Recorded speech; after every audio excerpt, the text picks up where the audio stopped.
Bonsoir à tous, bienvenue à ce flash d'information. La population de Biennois dans le département d'Aboisseau continue de savourer leur joie. Leur localité dispose d'un château d'eau. Il a été inauguré ce week-end par le ministre des Infrastructures économiques Patrick Hachi. C'est un véritable soulagement pour ces populations qui ont désormais de l'eau potable.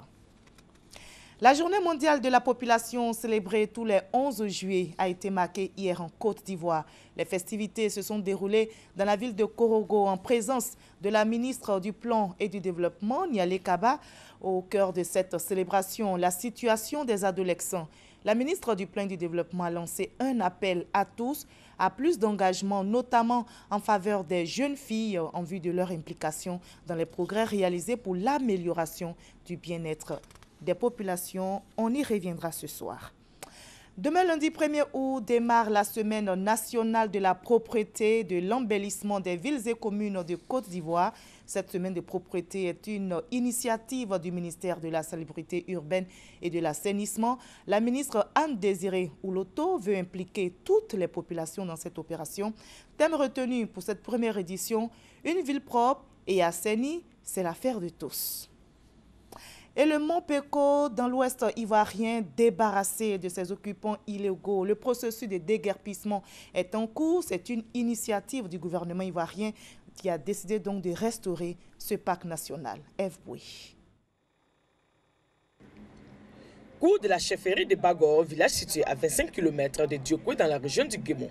Il est 13 h ce vendredi 29 juillet 2016. À notre arrivée, nous tombons sur cette réunion entre des ex-occupants du Mont Peko et des ONG œuvrant dans l'humanitaire.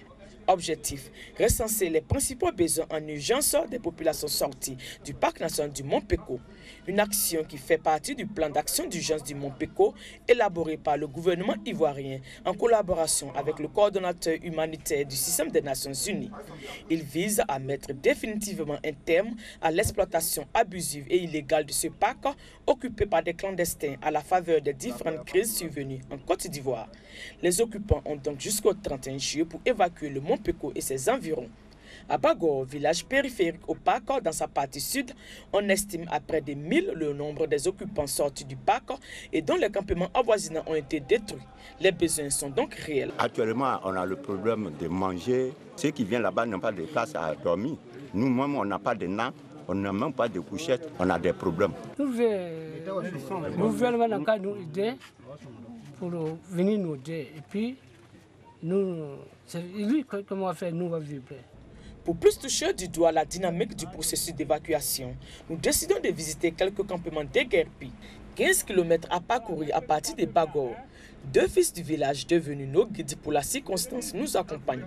Chemin faisant, nous croisons des humanitaires de retour des campements déguerpis. Ils nous préviennent que la route est barrée à un certain niveau et qu'il faut parcourir plus de 7 km à pied pour rejoindre les campements.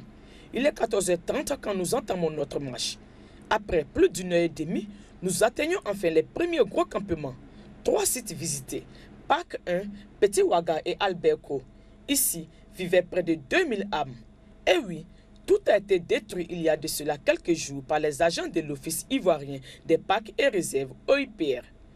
On peut le dire, le plan d'action d'urgence du Mont Peko est entré dans sa phase active. Reste à jeter un regard sur la question de la sécurité évoquée par l'ensemble des autorités administratives et des populations d'accueil des zones riveraines à forte densité. Selon les autorités ivoiriennes et des ONG, ce sont près de 27 000 personnes qui doivent quitter le Mont Peko et ses alentours avant que ne débute le processus de relance de la conservation de cette aire protégée.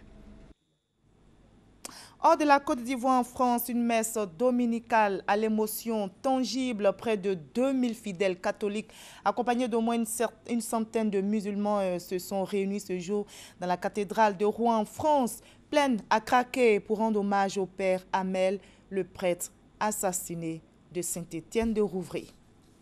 Et les journées mondiales de la jeunesse, commencées mardi dernier, s'achèvent aujourd'hui, traditionnellement très festives. Les JMJ resteront marqués par le deuil et l'immense peine suscitée par l'assassinat à Saint-Étienne de Rouvray du père Jacques Hamel. Cette édition a été marquée par l'émotion et le souvenir du souverain. Le pape François a demandé à la jeune génération d'agir, de laisser leurs empreintes dans ce monde. Fin de ce flash, je vous donne rendez-vous à 20h.